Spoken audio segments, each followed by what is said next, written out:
Hi అండి. అందరికీ నమస్కారం. Welcome back to my channel. ఈ వీడియోలో ఏపీ ప్రభుత్వ పెన్షనర్లకు 30 నెలల డీఆర్ అరియర్స్ అసోసియేషన్ వారి ముఖ్య ప్రకటన అండి. 70 ఏళ్లకు 10% ఎక్యూపీ అంటూ. మరి దీనికి సంబంధించిన పూర్తి వివరాలు ఈ వీడియోలో తెలుసుకుందాము. వీడియో అయితే ఎక్కడే కానీ స్కిప్ చేయకుండా ఎండ్ వరకు చూసేయండి. ఇన్ఫర్మేషన్ పూర్తిగా అర్థమవుతుంది. అలాగే వీడియో చూస్తున్న ప్రతి ఒక్కరు వీడియోకి లైక్ చేయండి ఫ్రెండ్స్. ఈ వీడియోని తోటి ఉద్యోగ పెన్షనర్ మిత్రులతో అయితే షేర్ చేయండి. కొత్తగా మన ఛానల్ చూస్తున్న వారైతే సబ్స్క్రైబ్ చేసుకోండి. సబ్స్క్రైబ్ చేసుకోవడం వల్ల నేను చేసే ప్రతి ఒక్క వీడియో మీ వరకు రీచ్ అవుతుంది. ఇక ఆలస్యం చేయకుండా వివరాల్లోకైతే వెళ్ళిపోదాము. ఫ్రెండ్స్, ఇక విషయానికి వచ్చినట్లయితే ఆంధ్రప్రదేశ్ రాష్ట్రంలో సకల ప్రభుత్వ పెన్షనర్లకు, విశ్రాంత ఉద్యోగులందరికీ మరియు వారి కుటుంబ సభ్యులకు పెన్షనర్స్ అసోసియేషన్ తరపున ఒక ముఖ్యమైనటువంటి సరికొత్త ప్రకటన వెలువడింది. అదేంటంటే రాష్ట్ర వ్యాప్తంగా ఉన్నటువంటి లక్షలాది మంది పెన్షనర్లు తమ శేష జీవితంలో ఎదుర్కొంటున్నటువంటి ఆర్థికపరమైన సవాళ్ళు మరియు ప్రభుత్వం నుండి తమకు రావాల్సినటువంటి బకాయిల విషయంలో అసోసియేషన్ నాయకులు ఒక కీలకమైన అడుగు వేశారు.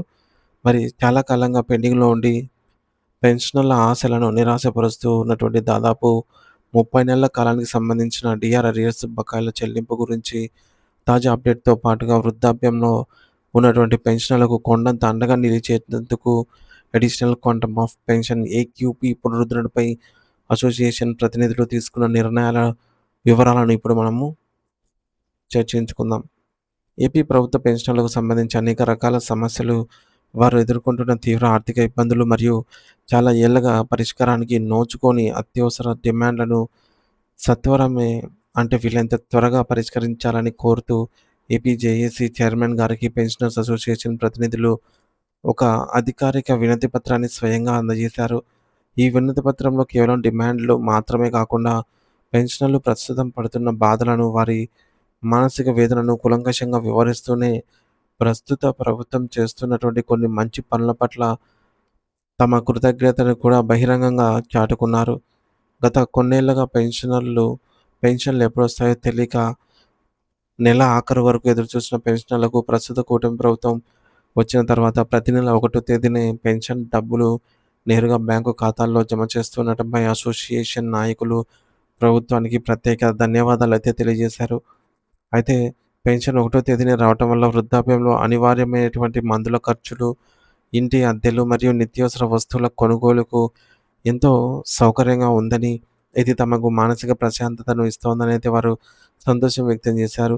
దీంతో పాటుగా మార్చి 31, 2026వ తేదీలోపు ఉద్యోగ విరమణ చేసినటువంటి ప్రభుత్వ పెన్షనర్స్ అందరికీ సంబంధించి కేవలం ఎన్‌క్యాష్‌మెంట్ ఎర్న్డ్ లీవ్స్, ఈఎల్ బకాయిలు మినహా మిగిలిన అన్ని రకాల రిటైర్మెంట్ బెనిఫిట్స్ అయినటువంటి గ్రాట్యుటీ, కమ్యుటేషన్ వంటివి మరియు ఇతర బకాయిలను ప్రభుత్వం దాదాపుగా విడుదల చేసింది. పెన్షనర్లు ఆర్థిక భారాలను తగ్గించేందుకు విధంగా ఈ యొక్క బకాయిలను క్లియర్ చేసినందుకు గాను రాష్ట్ర ప్రభుత్వానికి పెన్షనర్ సంఘాలు మనస్ఫూర్తిగా కృతజ్ఞతా వందనాలైతే సమర్పించుకుంటున్నాయి. అయితే ఇదే సమయంలో పెన్షనర్లను వేధిస్తున్న మరికొన్ని ప్రధాన సమస్యలను వారు ఆహ్, జేఏసీ దృష్టికి తీసుకెళ్లారు. అందులో అత్యంత ప్రధానమైనది గతంలో జూలై 1, 2018వ తేదీ నుండి పెన్షనర్లకు రావాల్సినటువంటి సుమారు 30 నెలల కాలానికి సంబంధించిన డీఆర్ అరియర్స్ బకాయిల సమస్య. నాటి నుండి నేటి వరకు ఎంతోమంది వృద్ధ పెన్షనర్లు ఈ యొక్క డబ్బుల కోసం కళ్ళు కాయలు కాసేలాగా ఎదురు చూస్తూ ఉన్నారు. కానీ సాంకేతిక కారణాల వల్ల ఇప్పటికీ ఆ యొక్క అరియర్స్ అందకుండా పెండింగ్‌లోనే ఉండిపోయాయి. రాష్ట్ర వ్యాప్తంగా పెండింగ్‌లో ఉన్నటువంటి ఈ యొక్క 30 నెలల బకాయిలను ఎటువంటి సాకులు చెప్పకుండా వెంటనే ఒకే విడతలో విడుదల చేయాలని అయితే వారు డిమాండ్ చేశారు. ముఖ్యమంత్రిగా ఉమ్మడి విశాఖపట్నం జిల్లాలోని సీతమ్మధార ఎస్టీఓ పరిధిలో వచ్చేటటువంటి పెన్షనర్ల పరిస్థితిని మరీ దారుణంగా ఉందని, అక్కడ వందలాది మంది వృద్ధులు ఈ యొక్క బకాయిలు అందక తీవ్ర ఇబ్బందులు పడుతున్నారని వారు ప్రభుత్వం దృష్టికి తీసుకువెళ్లారు. అలాగే గతంలో ప్రభుత్వం జారీ చేసినటువంటి జీవో నంబర్ 63 ప్రకారంగా పెన్షనర్లకు రావాల్సినటువంటి 10% అరియర్స్ మొత్తాన్ని ఎటువంటి జాప్యం లేకుండా వెంటనే ఖాతాలో జమ అయ్యేలాగా ప్రభుత్వంపై ఒత్తిడి తీసుకురావాలని ఏపీ జేఏసీ చైర్మన్ కోరారు. ఇక అన్నిటికంటే ముఖ్యమైన మరియు పెన్షనర్స్ అందరినీ ఆందోళనకు గురి చేస్తున్న అంశం additional quantum of pension AQP. దీని చరిత్రను గమనిస్తే 2010లో వచ్చినటువంటి 9వ పీఆర్సీలో పెన్షనర్లు ఎంతో పోరాడి సాధించుకున్న హక్కు ఇది. మరి ఆ నిబంధనల ప్రకారంగా 75 ఏళ్ళు నిండినటువంటి పెన్షనర్లకు ఈ యొక్క 15% అదనపు పెన్షన్ అనేది ఆ తర్వాత 2019లో నారా చంద్రబాబు నాయుడు గారు ముఖ్యమంత్రిగా ఉన్న సమయంలో పెన్షనర్ల వయసు అనేది 70 ఏళ్ళు నిండితే 10% అదనపు పెన్షన్ ఇచ్చేలాగా చారిత్రాత్మక నిర్ణయం అయితే తీసుకున్నారు. ఇది వేలాది మంది వృద్ధులకు గొప్ప ఆసరాగా అయితే నిలిచింది. కానీ దురదృష్టవశాత్తు ఆ తర్వాత కాలంలో వచ్చినటువంటి వైఎస్ఆర్ కాంగ్రెస్ పార్టీ ప్రభుత్వం హయాంలో 11 పీఆర్సీ అమలు చేసే సమయంలో ఈ యొక్క అదనపు పెన్షన్‌లో భారీ కోత విధించారు. 70 ఏళ్ల వృద్ధులకు గతంలో ఉన్నటువంటి ఈ యొక్క 10% అదనపును పెన్షన్‌ను ఏకంగా 7%కి తగ్గించేశారు. అలాగే 75 ఏళ్ళు నిండినటువంటి వారికి వస్తున్నటువంటి 15% మొత్తాన్ని కూడా 12%కి తగ్గించి కుదించేశారు. దీనివల్ల పెన్షన్ పెరగాల్సిన చోట దారుణంగా తగ్గిపోయింది. ఇది వేలాది మంది పెన్షనర్ల కుటుంబాలను ఆర్థికంగా దెబ్బతీసింది. అయితే వృద్ధాప్యంలో వైద్య ఖర్చులు రెట్టింపు అవుతున్న సమయంలో ఇలా పెన్షన్ తగ్గించడం అనేది అమానవీయమని, అందుకే ఇప్పుడు మళ్ళీ చంద్రబాబు నాయుడు గారి ప్రభుత్వం అధికారంలోకి వచ్చినందున ఆనాడు తగ్గించినటువంటి అదనపు పెన్షన్ శాతాన్ని తిరిగి పాత రేట్ల ప్రకారమే అంటే 70 ఏళ్ళు నిండిన వారికి 10%, 75 ఏళ్ళు నిండిన వారికి 15% లాగా పునరుద్ధరించాలని వారు గట్టిగా అయితే కోరుతున్నారు. మరి దీంతో పాటు పెన్షనర్ల ఆరోగ్య భద్రతకు సంబంధించినటువంటి ఎంప్లాయీ హెల్త్ స్కీమ్ ఈహెచ్ఎస్ కార్డుల సమస్యలను కూడా ప్రస్తావించారు.